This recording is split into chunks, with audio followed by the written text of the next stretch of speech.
We are the future, we're the ones they won't overlook. It's time to be the hero, rising like you've never seen, like you've never seen. We're looking for a hero, shining, just like in a dream, just like in a dream.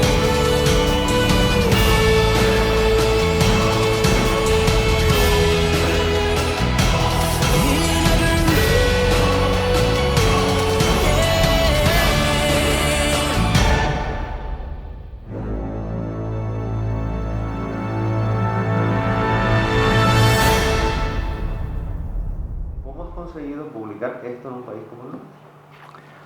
En realidad, digamos, yo me enamoré de Crazy Cat cuando tenía unos 16 años. Aquí empezó a publicarse en una revista que algo se publicó de la revista El Globo, me parece, pero en realidad donde yo lo había descubierto era en la revista Linus italiana, porque en la época en que yo empecé a leer cómics que no eran ya Bruguera, cuando buscabas cosas más importantes, autores más, digamos, que pudieran decir lo que pasaba en el mundo sin que los censuraran, era durante la dictadura franquista. Y durante la dictadura franquista ese tipo de cómics no se editaban en España. Entonces yo, por ejemplo, leía a Carlos Jiménez, Colau el leproso y otras historias en italiano, no porque yo supiera italiano, sino porque es que era la única manera de descubrir cómics nuevos, ¿no? Y entonces ahí fue donde descubrí Crazy Cat y fui aprendiendo algo de italiano para enterarme de esto. Y a lo largo de toda mi vida he estado, digamos, una vocecita que me decía, cuando ya conseguí ser editor y tal, que me decía, oye, Crazy Cat, pero no me veía capaz de enfrentarme a eso. Y después encima, una cosa que me pasa muy a menudo es que me lo pisan. O sea, viene alguien y se me adelanta y hace una mierdecilla, pero me quita ya las ganas de hacerlo yo, ¿no? Entonces, ¿qué pasa? Pues que eso empezó Planeta a hacerlo, basándose en los libros de Fantagraphic Books, empezó a hacerlo, pero con un rotulado increíblemente malo, una traducción tal, en fin. El caso es que de repente en el número 10 dejaron de hacerlo.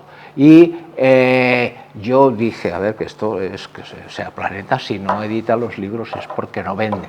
Y fui y hablé con el director, que bueno, yo me conozco, llevo tantos años en esto que me conozco a todo el mundo. Fui a hablar con él y le dije, oye, Andreu, ¿qué pasa con Crazy Cat? ¿No vais a sacar más volúmenes? Y me dijo que no. Entonces digo, oye, ¿y os importaría que yo empezar a sacar Crazy Cat?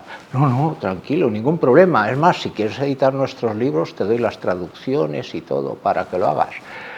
Bueno, agradecí el gesto, pero claro, yo pretendía sacar un libro que fuera absolutamente inédito en España, que no se hubiera publicado nunca.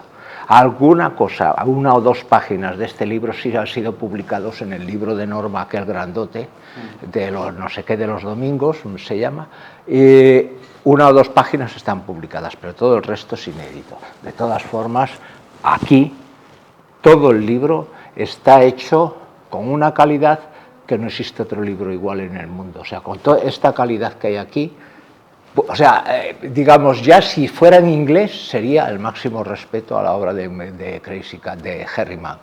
Pero, claro, tenía que hacerlo en español. Pero me he pasado 4 años restaurando las páginas, o sea, comprando páginas de periódicos de la época, buscando revistas que hubieran reproducido el material de Crazy Cat, periódicos que en los años 70 se puso muy de moda, hacer periódicos en Estados Unidos que recopilaban, o sea, no eran periódicos, eran semanarios en realidad, pero formato tabloide, y allí recuperaban Flash Gordon, Crazy Cat, etcétera y tal. Y todo eso yo lo he ido recogiendo para conseguir la mayor calidad posible, y la mayor calidad posible normalmente ha sido de tener que retocar entre esto que hay en este periódico y la misma página reproducida en tal sitio y la misma página reproducida en tal, montar capas en Photoshop y tal, y entonces retocar y encontrar el sitio donde las tintas reventaban. Explicaré esto de las tintas reventaban. O sea, el Crazy Cat se publicaba originalmente en un periódico. Los periódicos nunca han tenido precisamente el mejor papel. Por lo tanto, la tinta expandía. Pero es que el papel de 1916 era la rehostia de malo. O sea, primero, la tinta expandía mucho, pero además, por el otro lado, también, digamos, traspasaba lo que había en el otro lado a la parte de adelante mezclándose con el dibujo. Entonces encontrar, reseguir, buscar cuál era la línea buena, etcétera, etcétera, es lo que he estado haciendo aproximadamente durante 4 años. También tengo que reconocer que contacté con algunos coleccionistas que, nada más mencionarles que yo quería reproducir Crazy Cat y tal y cual, me dijeron: lo que quieras, pero no me pidas el original. Pero eso ya no se lo hubiera pedido de ninguna manera. Un original de Crazy Cat cuesta entre 60 y 70 mil dólares. Entonces, claro, si te lo tienes que traer desde Estados Unidos y que llegue aquí y después devolvérselo, es jugártela. Así que lo que hacían era, ellos me sacaban una foto en alta resolución y me la enviaban.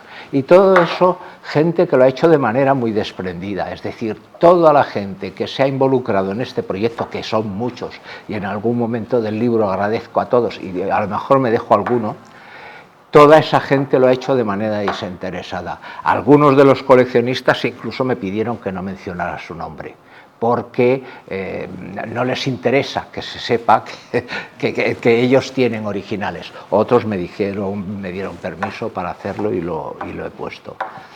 Y así era. Yo te voy a hacer, para aquellos que viven en un país nórdico, ¿cuántos gnomos tenías trabajando para hacer esto? No, yo solo. A ver, en la restauración yo solo, porque a ver, era un proyecto que a mí me parecía suicida. O sea, era un proyecto de amor. Yo dices, cuando amas algo, te vuelcas y haces lo que sea.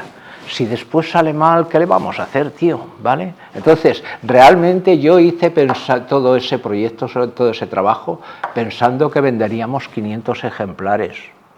¿Vale? Entonces, me apoyé en mucha gente y tal, que estaba tan enamorado como yo de Crazy Cat, y que me echaron una mano y tal en aprobarme. Por ejemplo, Max me dijo, oye, tal, esto está muy bien, ¿sabes? Pero creo que el papel es demasiado rojo, etcétera. Ese papel, ¿no?, que hay ahí. Otros, Banff, o sea, youtubers, críticos, en fin, mucha gente que me echó una mano para, en realidad, no para criticarme, sino para decirme, tío, estoy flipando con lo que estoy viendo.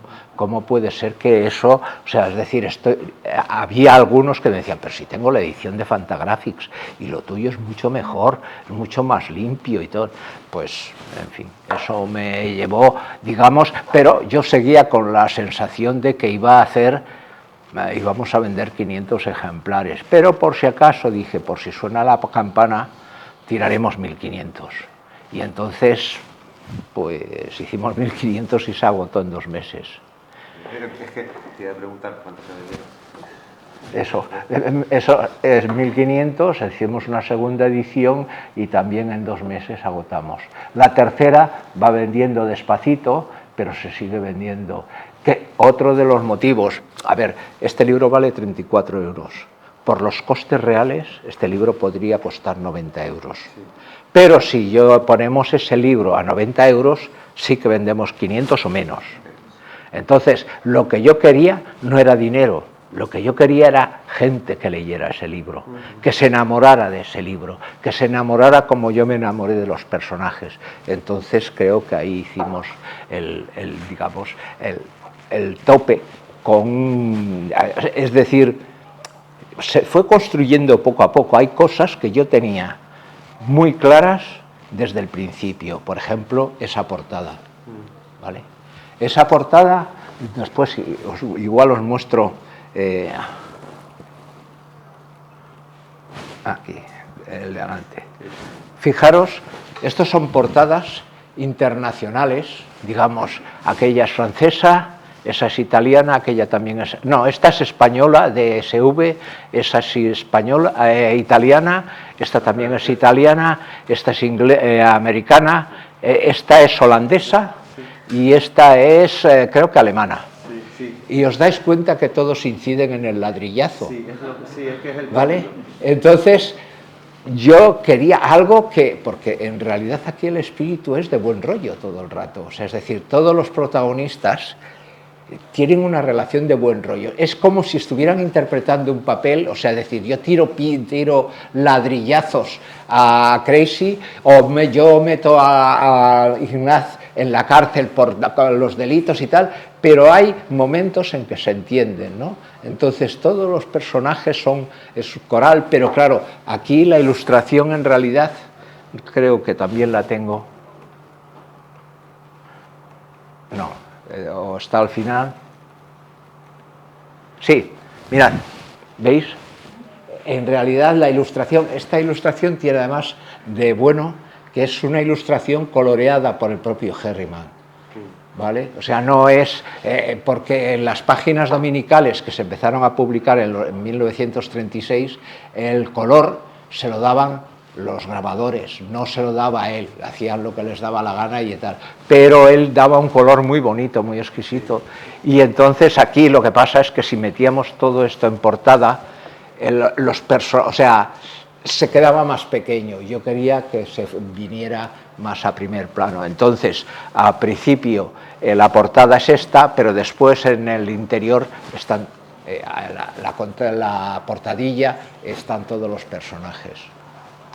Entonces, todo esto en realidad está hecho con la intención de que cada vez que yo proyectaba algo, para este libro tenía que ser algo que me tocara por dentro, ¿no? Entonces, después entró mi equipo, porque mi equipo hasta los 3 años de llevar yo trabajando tampoco me atrevía digamos, a enseñárselo, y cuando lo vieron también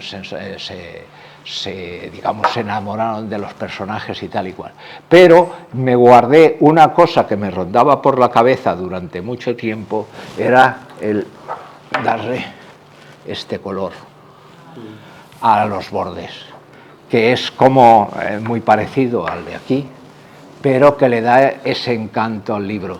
Después, otra cosa que tenía, que esa ya no me la guardé, esto, mi equipo, hasta que no vio el libro, no supo que yo había puesto estos bordes, o sea, hasta que no tuvieron el libro, dijeron, Emilio, no me has dicho nada de que ibas a pintar los bordes. Y digo, bueno, en fin, quería sorprenderos, ¿no? Pero, y el papel, el color este del papel, en realidad, yo busqué entre las, digamos, las hojas que tenía de periódico. Mira, estos son hojas de periódico, de la época. Si os dais cuenta, aquí como hay mucha luz, se ve más blanco, pero el papel es amarillento. Y por el otro lado, muy quebradizo. Fijaros cómo están medio rotas las páginas y tal y cual. O sea, esto cuando yo lo ponía en el escáner, cuando sacaba, o sea, lo ponía con el máximo cuidado, ahí exquisitamente, me faltaba ponerme guantes. Cuando sacaba la hoja, quedaban restos de papel, de los bordes que se iban rompiendo cada vez. Entonces yo decía, una vez escaneado y a la carpeta y no lo volvemos a tocar. Entonces buscaba, digamos, que el color se pareciera al máximo al color de papel que tenían los periódicos en aquella época. Incluso hice unas pruebas de imprenta reales, porque unas pruebas de fotograbador te pueden engañar, ¿no? Monté una, porque esto es grande, para la forma de impresión, monté 8 pruebas diferentes con variaciones de color muy pequeñas. Entonces dije, tengo que ver cómo queda.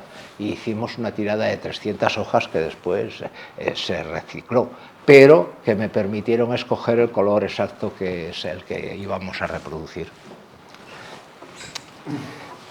A ver, es que Yo vivo en un país donde se conserva, donde el tema de conservar las cosas se lleva mucho más a rajatabla que aquí. Y eso que estás contando, y además Patricio lo ha estado viviendo durante 4 años. Yo he pasado 4 años y con periódicos de los años 70, porque yo en los varieties que he estado trabajando es desde el 75 al 89, precisamente lo mismo que dicen, o sea, no solo abren periódicos antiguos y la tinta te echa para atrás porque huelen que tiran de espaldas, se quedan pegados, tienes que tener un montón de cuidado, y además es un trabajo extenuante porque tienes que ver 25.000 cosas, pero me encanta vivir en un sitio donde tienes a tu alcance todo ese tipo de cosas. A mí lo que me parece, lo que me demuestra esto es que cuando alguien quiere hacer algo en nuestro país lo puede hacer, y es una pena que tan poca gente se apunte, porque para mi generación y las generaciones que vienen por detrás, que hemos estudiado el libro ese que tú comentas de Norma, hay una versión americana un poco más grande, Sí. que son los cómics, es los cómics de principios de siglo hasta la... Sí, el de la enciclopedia de... ¿Cómo se llama la enciclopedia? Smithsoniana. Sí, exactamente, que yo tengo un tomo precioso, Sí. incluso más grande que esto, pero que son cosas que normalmente se publican en el mundo anglosajón, en Francia, pero en España, a mi generación y a la generación posterior se nos ha privado hasta hace 2 días, salvo que supieras inglés y encima tu familia tuvieran dinero, porque todos esos libritos, tú decías de 90 euros, pero es que yo me acuerdo, siempre me acordaré, cuando se me metió en la mollera a conseguir el primer libro, porque hay dos, el mejor primer libro que sacaron en Estados Unidos sobre la ILM, que es un tomo precioso que sale. Ese libro costaba, cuando yo lo fui a comprar en el año 90, 5.000 pesetas de la época. Y 5.000 pesetas de la época por un libro era como si ahora fueras a comprarte un libro, te disparan 300 euros y se quedan. Vamos a ver, comparativamente los libros de Taschen son baratos si lo comparas con esas historias. Y después tienes eso, el caso de Taschen, que está sacando, pero claro, Taschen, el librito más barato te cuesta 150 euros. Y además son incomodísimos de leer. Y tú has hecho algo a un precio de risa, porque perdonen lo que les voy a decir, pero quien ose decirme que este libro es caro, le tiro el micrófono a la cabeza. Lo siento porque yo vivo en el extranjero con un nivel de vida a veces 3 veces superior al español, sale fuera y yo no entiendo por qué un menú cuesta más caro en España que donde yo vivo. O sea, no lo entiendo. Y después está la famosa historia, no que esto es muy caro, si yo siempre hago la reflexión, ¿cómo te gastas tú en café a la semana? Porque en una semana te gastas más dinero que comprar este libro. O sea, por eso digo, que me lo diga le tiro el micro, porque tampoco creo que esto les haya hecho mucho daño. Bromas aparte, nos has dado la oportunidad a todos de poder leer una cosa a un precio increíble y sobre todo preocupándote de esto. Ahora que ya lo has hecho, una vez que, como suele decir, tienes la misión cumplida, ¿qué sensación te queda? Porque yo te conocí hace un montón de años, primero te conocí sentado como estamos ahora y después por lo que tú dices, porque conoces una persona y te presenta y al final lo que hablábamos hace 2 días mientras comíamos, este mundo es muy chico y nos conocemos todos, porque nos conocemos todos con nombres, apellidos e historias.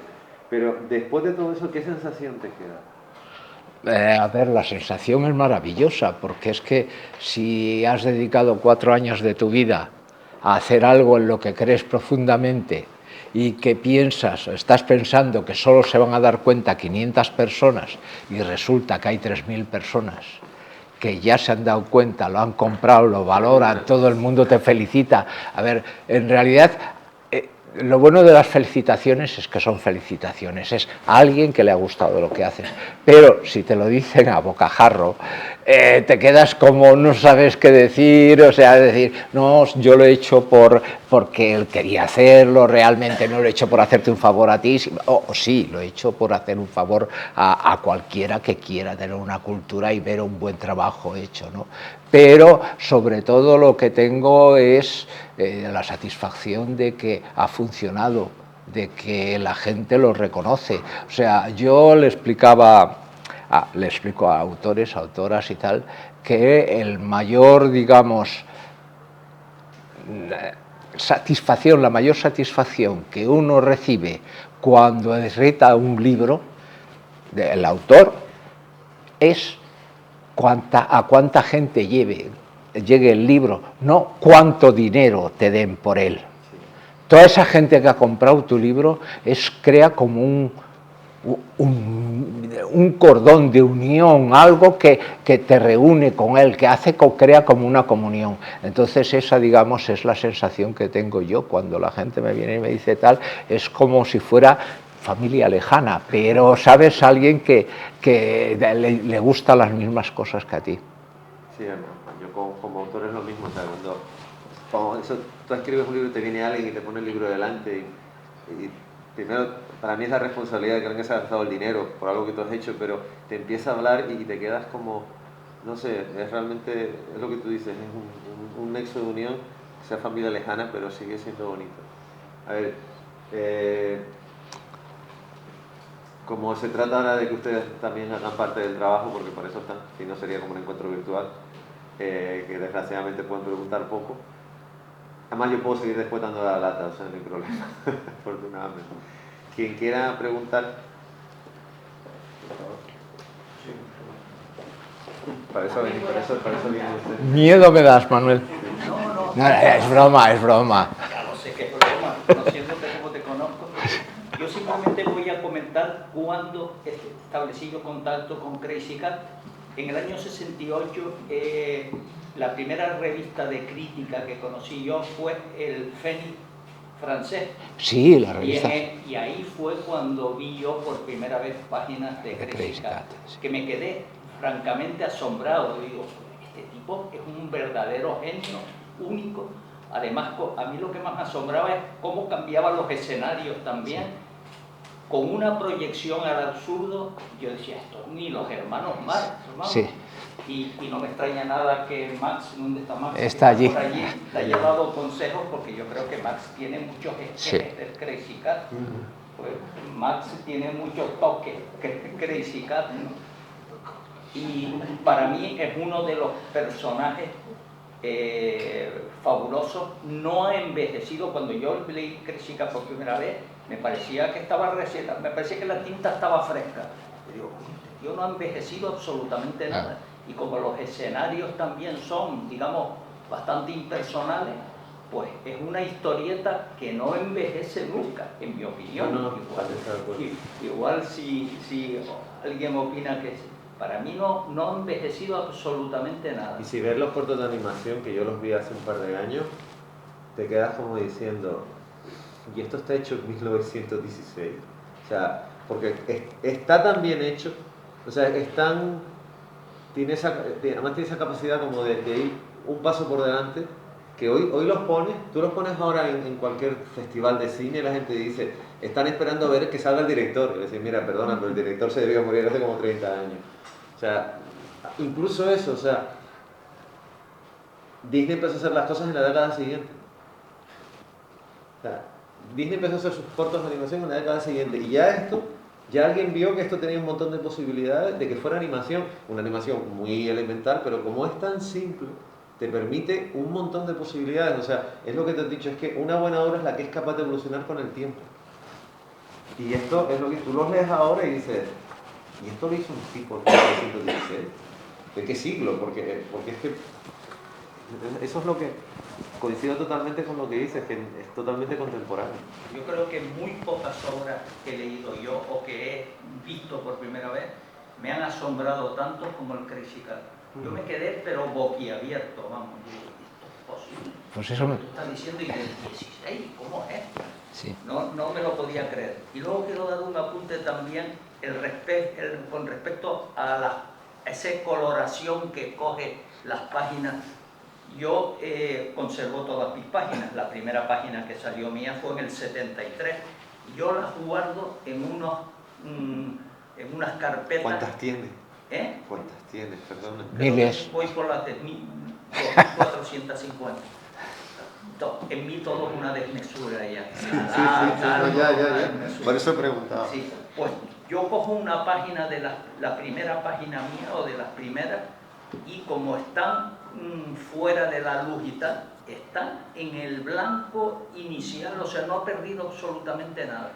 Es la luz la que hace que el papel envejezca, etc. Pero yo te enseño mis páginas, las saco de las carpetas que tengo, que son pues unas carpetas que tienen capacidad pues para 200 páginas aproximadamente, y están como si la hubiera sacado del periódico un rato Y antes. después dicen que la biblioteca de Alejandría desapareció.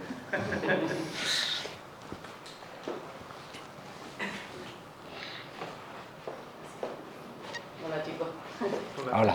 Estaba pensando con lo que usted dijo de que es muy contemporáneo y que es asombroso, porque justo yo lo conocí ahora como 2 años a Crazy Cat, no hace mucho, porque no es una cosa que te lo encuentres así en No. la librería. No, Pero yo lo encontré buscando referencias, me gusta encontrar las bases de las ideas y de los referentes para un video de YouTube que estaba preparando sobre de dónde venían los cómics y tal.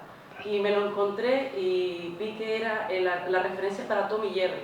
Para Tom y Jerry, y luego rasca y pica de los Simpsons y todo. Y empecé como a tirar del hilo y me encontré este cómic. Y digo, jolín, qué maravilla. Entonces me ha asombrado un montón cuando he visto hoy que estaba esta edición, que he dicho, qué casualidad que de repente hace un año que lo encontré. De repente edita Emilio esto y me he quedado loquísimo. O sea, enhorabuena Emilio con esto. Una pasada, sí. Gracias. Así que me va a tocar leérmelo ahora entero. Vale, Claro, he leído la sí. descripción en internet. Eso Mi consejo es no te lo leas de golpe. No, claro. No, Cada página te la lees y reflexionas un poquito sobre lo que has leído.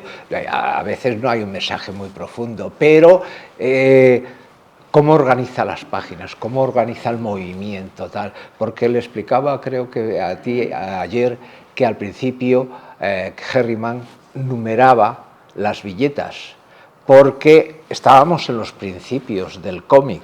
O sea, es decir, la gente de repente se encontró con unas cosas que tenía que leer viñetas secuenciales. Y entonces, como él se saltaba la normativa de meterle la viñeta y dejaba el dibujo separado, bueno, aquí, pero ves, estas cosas, entonces, para que la gente no se despistara, le ponía 1, 2, 3 para que siguiera el orden, porque a veces él se venía de allí, aquí, en medio, o sea, en fin. Sí, que era tan pionero que estaba inventando el orden. Exacto. Entonces, para asegurarse de que lo leían en la manera correcta, numeraba las viñetas.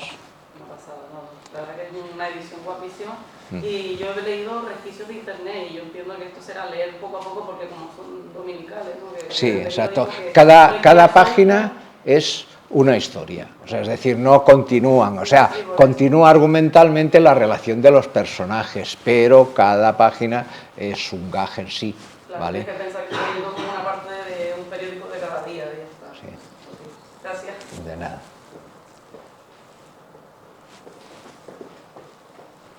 Bueno, Emilio, ante todo, gracias por editar esta maravilla. Yo creo que habéis hecho una labor muy importante preservando obras de este tipo, de esta época, para que nuevas generaciones puedan descubrirla. Mi pregunta es, ya que esta ha funcionado tan bien, ha tenido un buen recibimiento, ¿tenéis pensado poner el foco en algún otro clásico?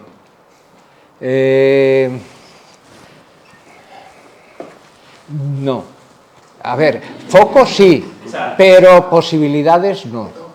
No, porque ya se están editando muchos de los personajes que yo quería y estoy convencidísimo de que lo hubiera hecho mucho mejor, pero se me han adelantado. Entonces, no, como ya te dije con lo de Planeta, ellos tal, yo no me iba a meter. Cuando dejaron de publicarlo fue cuando yo dije sí. Lo que pasa es que yo me callo los nombres de lo que hubiera podido hacer, pero sí, estoy seguro de que hubiéramos hecho un buen trabajo, porque hay autores que no tanto como Herriman, por suerte Herriman, que era el que más me importaba, sí que se me quedó libre el camino, pero hay otros autores que yo admiraba mucho y que ya publican otros, mal, pero lo publican.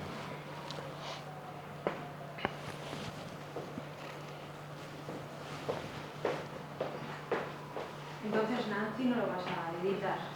Eh, Ayer te lo dejé caer, pero ya veo que no. ya. No, Nancy... Perdón, Amelia.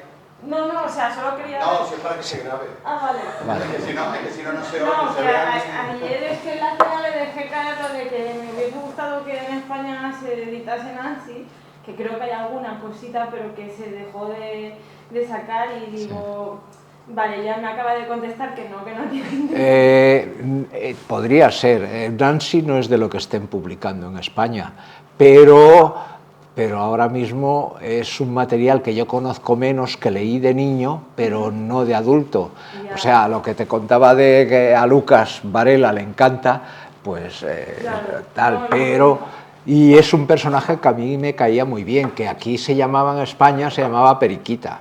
Sí, Es verdad. Periquita, sí. ¿Vale? O sea, lo editaba Novaro, que en realidad no era español, sino que era mexicano y venían importados los cómics, y además estaba remontado, o sea, es decir, porque eso eran también tiras diarias o faldones y tal, y aquí los cogían y los remontaban para que entrara en página y le daban color cuando en realidad estaban publicadas en blanco y negro.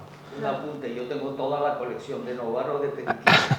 Yo tengo de cuando era pequeña los primeros cómics que me regalaron en grapa, que era, no sé ni quién editaba eso, pero sé que la portada salía Snoopy y dentro salía alguna tira de Nancy, bueno, no, de Periquita. Vale.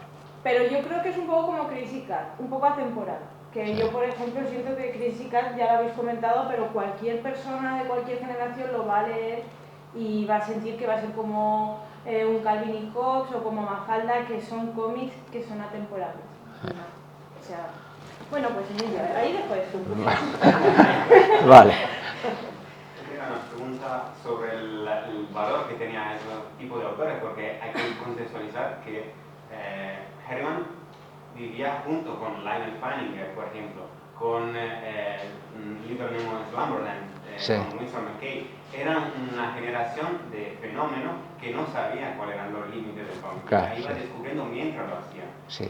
Ese valor, ahora quizás con mucha academia, con mucha línea clara, con mucha atención al detalle, se ha perdido. En esa grano grueso, en esa coarse grain, como se puede decir en esa línea tan elaborada, parece un garabato realmente, parece un garabato expresionista. Sí. ¿Dónde podría llevarnos ahora en esa generación que estamos un poquito llevando el nivel de cómica a otro, estamos buscando los límites? Sí. A ver, yo creo que eso no tiene límite, que es que realmente ahora estamos, digamos, rindiendo un culto merecido a alguien que hizo una cosa que pensándose que era un currante más. Entonces, ahora mismo yo veo cosas que me dejan boquiabierto el trabajo de la gente que está trabajando.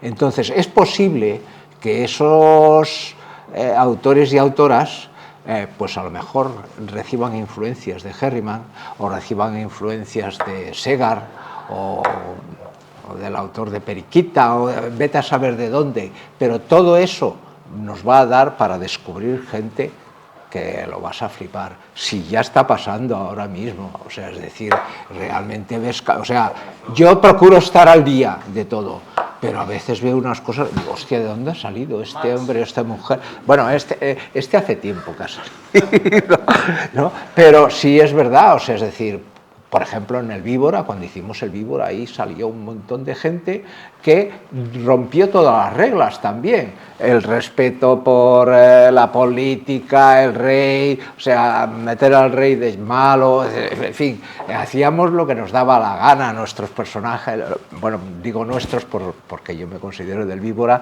fumaban canutos, practicaban sexo, pero eso en un momento en que salíamos de una dictadura y que estaba, hasta entonces todavía ha estado prohibido. Entonces, nuestro mayor mérito en realidad no es que nosotros consideráramos que fuera un mérito, es que lo hacíamos porque nos lo pasábamos de coña, disfrutábamos haciendo nuestro trabajo. Eran los demás que leían nuestras historietas que los que decían, joder, qué bueno es lo que estáis haciendo, porque hablábamos de gente de la calle, en fin.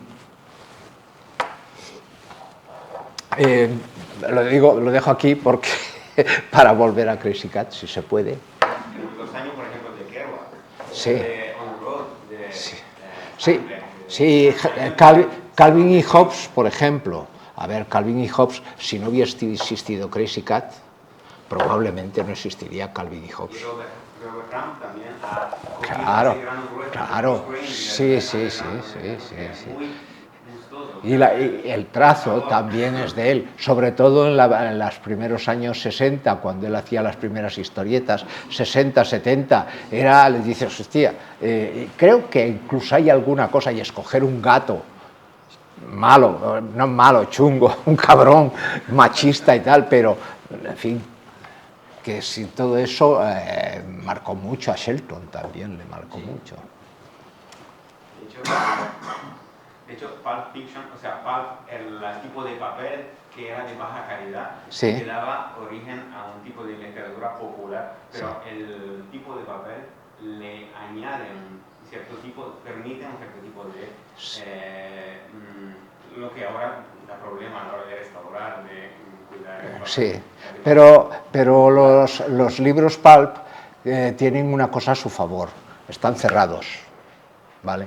Entonces los periódicos, la gente que guardaba las páginas, no guardaba todo el periódico, guardaba la página cortada, y eso es lo que exponía el papel, mientras que en el pulp tú coges y está amarillento y tal y cual, pero no se te deshacen los dedos.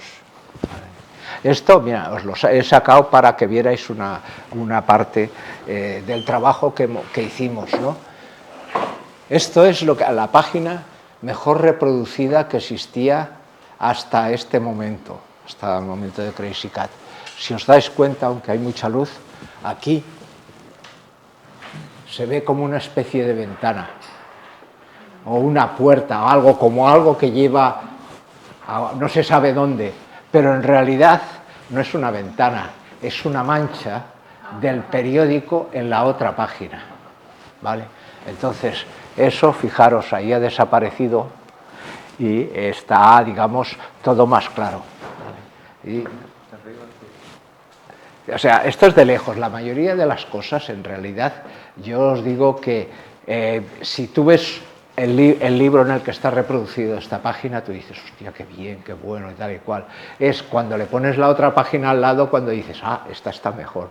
O sea, que realmente el ojo humano pone cosas que no existen para mejorar, digamos, lo que no percibe con claridad. A ver, para atrás, en las páginas, no, era para adelante. Mira, estos detalles, ¿ves?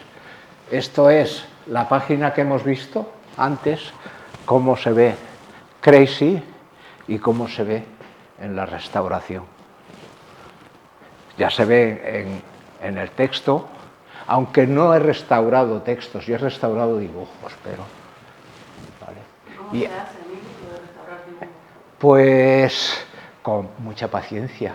O sea, es decir, hay que ir retocando porque aquí no sirve ir por las buenas, aquello de... no hay inteligencia artificial que haga esto y no hay filtro que te digas. O sea, hay filtros que si tú tienes una línea uniforme y es demasiado gruesa, tú puedes decirle, el filtro en Photoshop es máximo.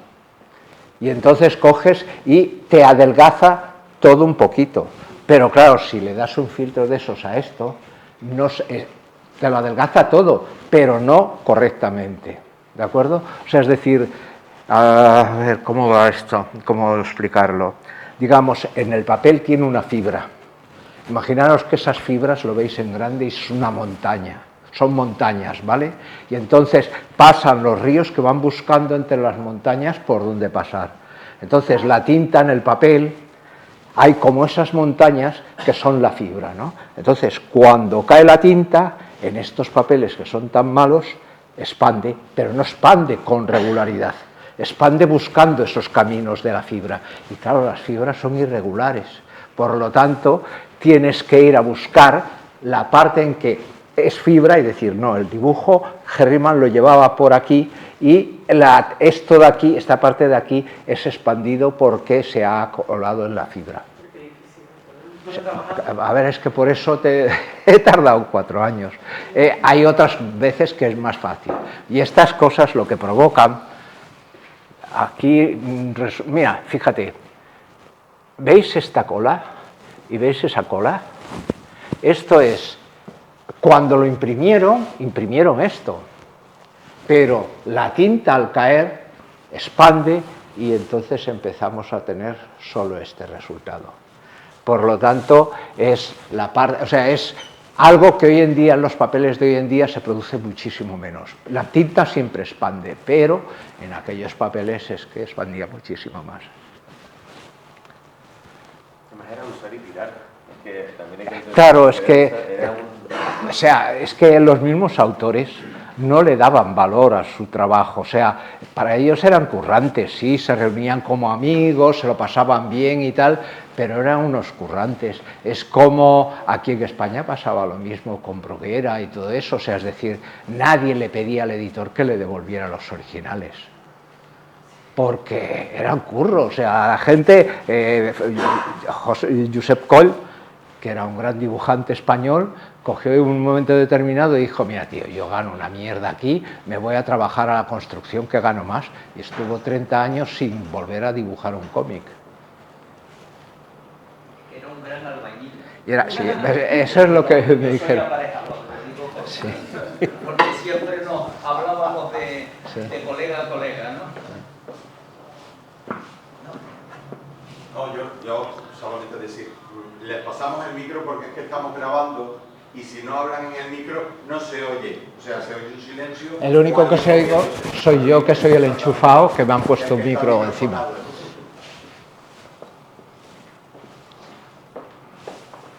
Yo quiero decir una cosa y no lo interpreten como quiero barrer para casa, pero la principal razón por la que yo le dije a don Francisco José Pomares Rodríguez, el presidente de la fundación, que sí, formar parte de la fundación, es porque yo tengo una concepción muy académica de las cosas.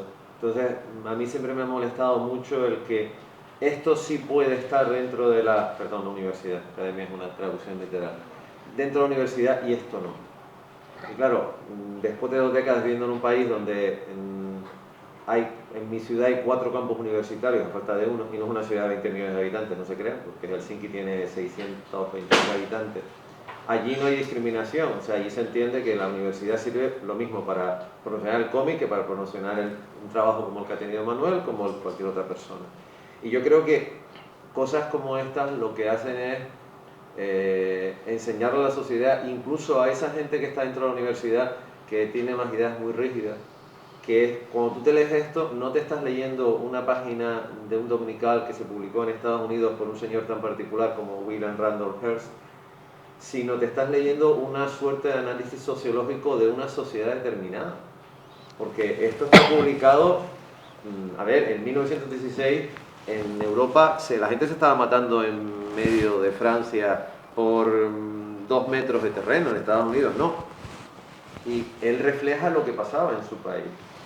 Y ha pasado mucho hasta que en la universidad ha entendido que tiene que haber una cátedra, como es el caso de la Cátedra Cultural Muebles de la Laguna, como puede ser la cátedra que tiene Álvaro Ponce en Valencia, y historias como esta me parecen una herramienta fantástica para que la gente que está estudiando, sin necesidad, aunque yo entienda que sobre todo para el tema del cómic tienes que saber inglés y francés sí o sí, pero ahora esto está publicado en castellano y si alguien quiere hacer un estudio sociológico de la sociedad norteamericana durante la Primera Guerra Mundial, cuando ellos evidentemente no tenían ningún problema, si se lee esto la va a entender, y por eso para mí tiene doble valor, no solo lo que ha dicho ella, lo podemos leer de manera rigurosa, sino encima si alguien quiere analizar esto, tú le estás dando una oportunidad que desgraciadamente en nuestro país ha estado, porque las cátedras o no sé qué son todas de la pandemia. O sea, Álvaro abrió la cátedra un mes antes de la pandemia y la cátedra se abrió aquí 3 meses después de que empezara la pandemia. Y la pandemia fue hace 50 años, fue hace 3 años. Quería decir, bueno, perdona un momento Manolo, porque esto me parece importante, el pensamiento de Herriman y lo, digamos, liberal que era, cómo veía las cosas. Primero, Creasy jamás dijo, ni quiso decirle a nadie qué género era. La gente le preguntaba, oye, ¿es una gata o un gato? Y él decía, no tiene género, es como un ángel o tal, los ángeles no tienen género. Entonces, eso. Pero aquí para ver lo comprometido que estaba él con su época, esta página es de 1920. Si leéis ahí, todos los animales llevan un cartel que pone sufragio femenino, pidiendo el sufragio femenino. Eso lo hacía poca gente y probablemente Randolph Hearst se debió de revolver, pero como le dejaba hacer lo que quisiera, o sea, esta página, ya os digo, es de 1920. En el primer volumen la publicamos en castellano, en el primer volumen, en la primera edición la regalábamos, pero solo en la primera edición, traducida al castellano. Les recuerdo que las mujeres en aquella época, sobre todo en el Reino Unido, los sufragistas se tuvieron que poner delante de un caballo negro. Sí. Gran derbi delante de la reina, murieron las dos atropelladas por un caballo. Entonces fue cuando alguien dijo, hombre, a lo mejor tenemos que cambiar el chip. Y es el país que siempre se ha puesto como ejemplo de democracia, porque la democracia norteamericana es muy posterior y mucho más fallida que puede ser la británica. Entonces, por eso, gracias por reafirmar lo que te he dicho. Si alguien quiere saber cómo se pensaba, esto es una herramienta fantástica. Última pregunta por una cuestión horaria. Hola. Hola, Manolo. Bueno, mi pregunta es complicada. Veamos, ¿vosotros habéis recibido una subvención para hacer este libro? Sí. Bien. La subvención yo las conozco y no son muy cuantiosas. No. Mi pregunta es la siguiente. Imaginemos que nos gustaría, sobre todo a algunos, rescatar las obras importantes del patrimonio del TVO español. Has hablado de Coll, podemos hablar de Jaime Tomás, podemos hablar de dibujantes de los 30, de los 40, de los 50. ¿Se podría hacer utilizando subvenciones o el trabajo es tanto y el público puede ser tan escaso que el proyecto sería imposible? A ver, es complicada esa pregunta que me haces. A ver, primero, yo creo que por el hecho de reproducir clásicos tendrías una subvención, casi seguro, porque es una de las partes que te piden, digamos, que da puntuación. Pero, por el otro lado, se podría rehacer, si un editor quisiera, pero todo lo que he visto hasta ahora yo está hecho mal. ¿Vale? Todo está hecho intentando que cueste el menos dinero posible. Entonces, eso que digo yo, de la tinta reventada en el papel, como escaneas de eso, de papel, no lo tienen en cuenta. Entonces tú ves, no quiero mencionar a nadie porque no quiero que se me echen encima después, pero ediciones de libros de una editorial que la ha heredado y tal, importantes, personajes importantes y la reproducción es nefasta. O sea, es decir, es una reproducción que es peor que la original.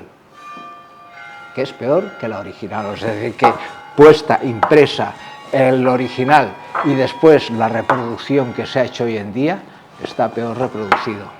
Porque escanean a 300 y una cosa así tienes que escanearlo a 1200 como mínimo.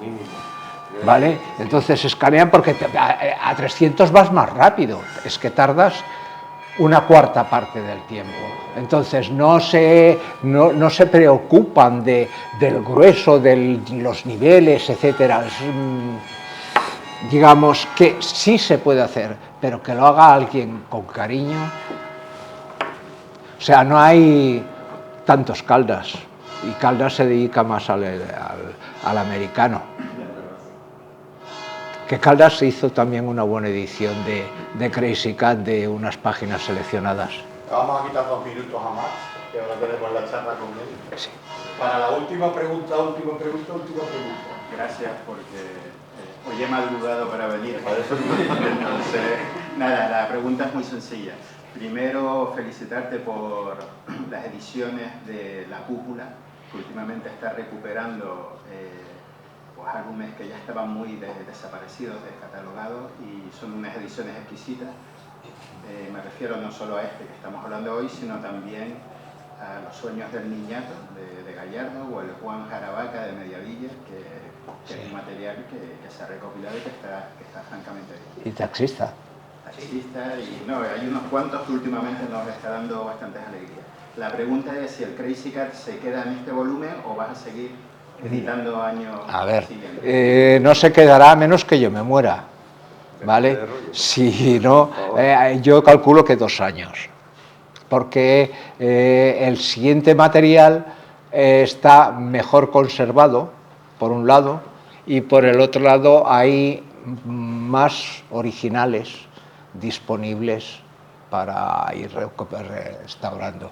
Pero sí requiere también mucho trabajo de restauración. Pero yo creo que eso, para noviembre o diciembre del año que viene habrá otro volumen. Pero todo hecho con tranquilidad, porque con prisas nada de lo que hacemos en la cúpula se hace con prisas, se hace con calidad.